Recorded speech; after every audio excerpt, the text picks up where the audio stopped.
Okay, in this short video, I'm going to show you because there's a question on how to actually insert MP4 into OneNote.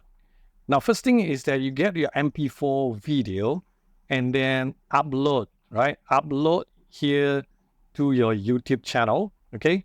So upload to YouTube, and then if you do not want the video to be public, what you can do is just set it as unlisted rather than public. Okay, so when listed, only the one that is embedded in your OneNote that you share with others, then all the people would have that OneNote being shared. They are able to view the video.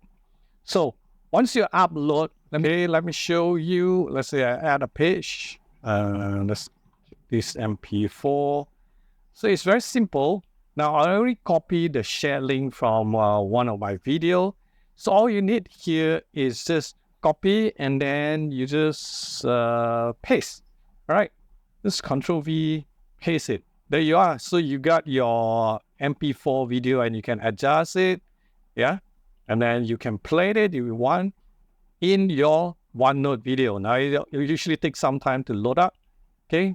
But once you load up, you can actually play it. This OneNote tutorial, I'm going to show you how to create your wiki. There you are. This is how you insert the MP4 into your OneNote. I hope it answers your questions. And if you have other questions regarding our OneNote, just leave in the comment.